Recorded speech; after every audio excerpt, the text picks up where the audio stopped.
The way I describe John Hobbins is he's passionate. He's passionate for the Met section. He's passionate as a golf professional.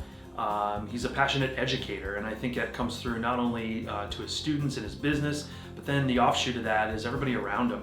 He just can't help himself. He wants to help everyone. I would tell you it's tireless. Okay, so when I first met John, we were at a seminar at Westchester Country Club. We all got a book, and then I subsequently lent that book out to a member who never returned it. And he didn't know me all that well, and then I ran into him somewhere and asked him, would it be possible to get a copy of the book? 2 days later, he shows up with the book. He says, here, take it for as long as you like. So I took it and I started reading the book, and he had made notations in the entire book. I was looking at the notes, and I was like, oh, he's right. It is 45 degrees and not 90 like the book had written. And he changed all the things around. And to this day, I never looked at reading a book the same way because of what he taught me that day. That is John. And we're just so lucky to have him as a leader in our section.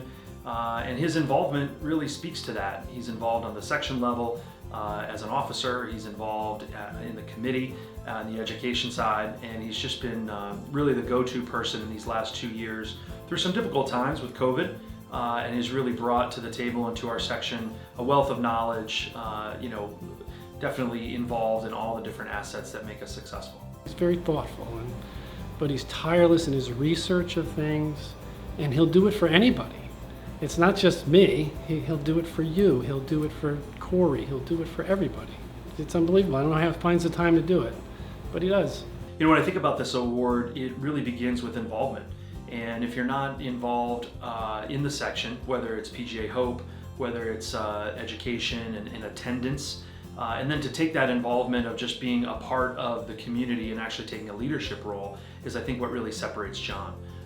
He has been at the forefront with his network of other professionals and educators. He is very connected in the industry, so he knows everybody, and then he doesn't mind approaching somebody he doesn't know.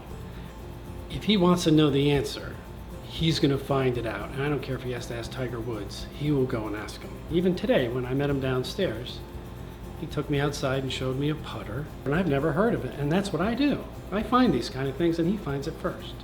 So here he is, showing a guy who's pretty good at what he does, finding something for me. So it's, yeah, he's the best. I think the one thing that the Met section should know about John is how much he cares. He cares about his fellow professional. He cares about our section.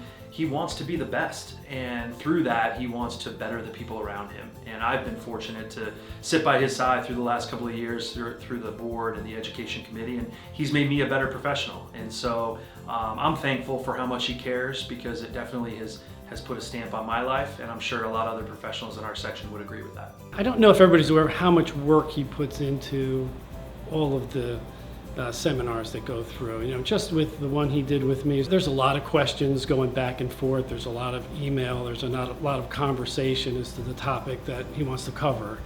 So I think the amount of time that he puts into pretty much everything he does. So John, thanks. Thanks so much. Thanks for making me a better professional. Thanks for making our section better.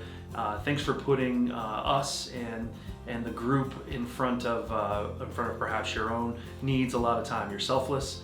You're giving, and for that we're really appreciative. It means a lot to me because I think it's a validation of everything that Corey Muller and I have done for the last couple of years. He followed up from Andrew Gruce, who did a very good job for us. So our goal, if you would, is to take all of Andrew's work and move it forward.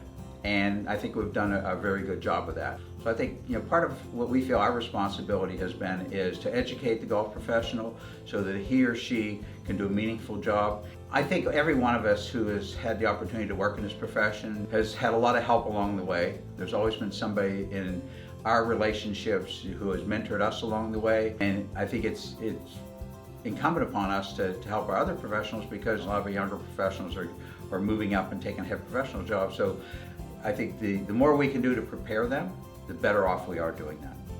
My wife Kathy and my 2 daughters are a very important part of my life, and provide me the understanding and opportunity to do things not only with my own business, but for the section. We all understand that if we're in a position to give back, we should, and I couldn't do any of this if they weren't as supportive as they were.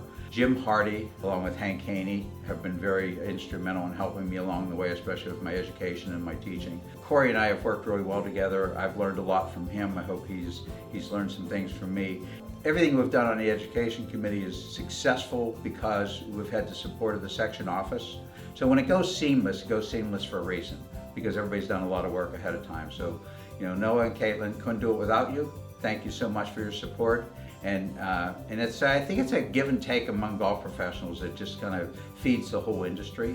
And I'm hopeful when people see this interview that they'll take it upon themselves to help somebody, be it on their staff or at another club or another young professional.